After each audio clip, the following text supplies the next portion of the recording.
business like Rain Industries sees no upside in educating me, because if they would educate me about exactly what their competitive advantage is, they would also be educating their competitors. Rain industry, India का top investor mister Monish Pabrai ji ने बहुत दिनों से rain industry के अंदर निवेशित है और लेटेस्ट क्वार्टर के अंदर भी मिस्टर मोनीश पबराई जी ने और भी हिस्सेदारी बढ़ाया है।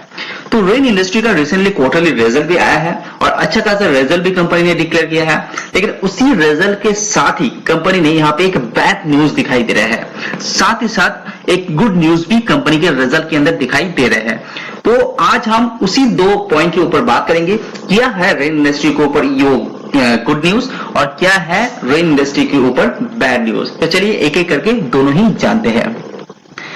तो सबसे पहले रेन इंडस्ट्री के ऊपर जो गुड न्यूज की बात करते हैं वो है कंपनी का कर्जा, यानी कि कंपनी का जो कर्जा है वो कंपनी लेटेस्ट क्वार्टर में कम करते हुए देखने को मिलता है। अगर आप कंपनी का टोटल ग्रॉस टर्म कर्जे की बात करें वो यहाँ पे 987 यूएस मिलियन डॉलर देखने को मिलेगा। वो दिसंबर 2021 में 1080 में था। तो यहाँ पे ग्रॉस टर्म जो डेप्ट है वो यहाँ पे कंपनी ने कम किया है। अगर आप टोटल कर्जा की बात करते हैं, यानी कि टोटल कर्जा जितना रेन इंडस्ट्री के ऊपर है वहां पे भी आपको थोड़ा सा कम भी दिखाई देगा। जो लास्ट दिसंबर 2021 में 1142 मिलियन यूएस डॉलर था वो यहाँ पे 1069 में आ चुका है। तो उसके पास कंपनी का जितना कैश मौजूद है उसको निकाल देते हैं तो कंपनी का नेट कर्जा बच जाता है। जो दिसंबर 2021 में 914 मिलियन डॉलर का था वो कम होकर कितना हो गया है 851 मिलियन डॉलर, यानी कि कंपनी का जो कर्जा है वो यहाँ पे अच्छा खासा कम होते हुए देखने को मिल रहा है, जो बहुत ही अच्छी बात है।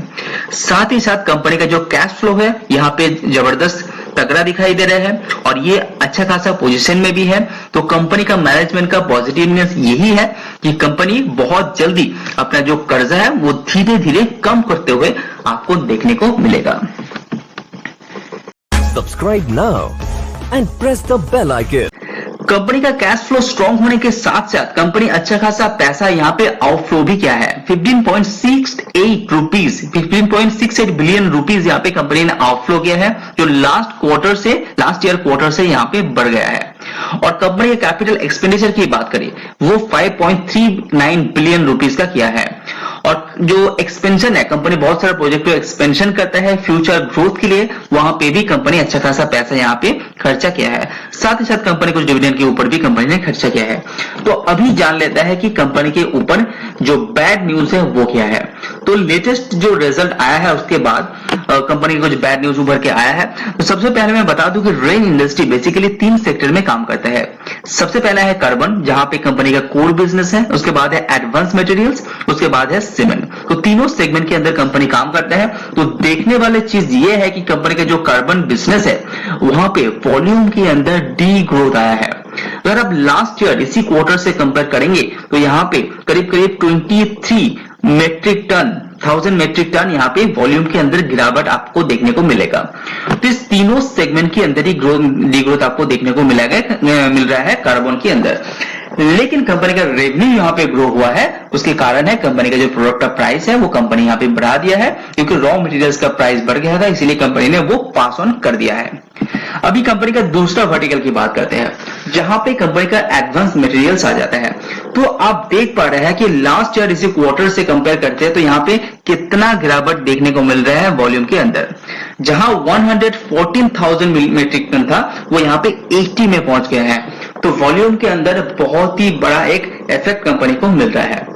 मैनेजमेंट का कहना है कि वॉल्यूम गिरने का कारण जो है वो है एनर्जी कॉस्ट का प्राइस, और साथ ही साथ डिमांड भी कम था एशियन मार्केट के अंदर। लेकिन कंपनी का रेवेन्यू वहां पे ग्रोथ हुआ है, सेम कारण कंपनी यहाँ पे कस्टमर के ऊपर पास ऑन कर दिया है प्राइस को। उसके बाद सीमेंट देखिए, सीमेंट के अंदर थोड़ा सा यहाँ पे वॉल्यूम के अंदर ग्रोथ है, जो उतना घबराने का बात नहीं है। लेकिन सीमेंट का जो बिजनेस है कंपनी का वो माइनर सा है, इसीलिए इसको आप अवॉइड भी कर सकते हैं। तो कंपनी का जो मेन बिजनेस है वो क्या है, वो है कार्बन और दूसरा है एडवांस मटेरियल्स।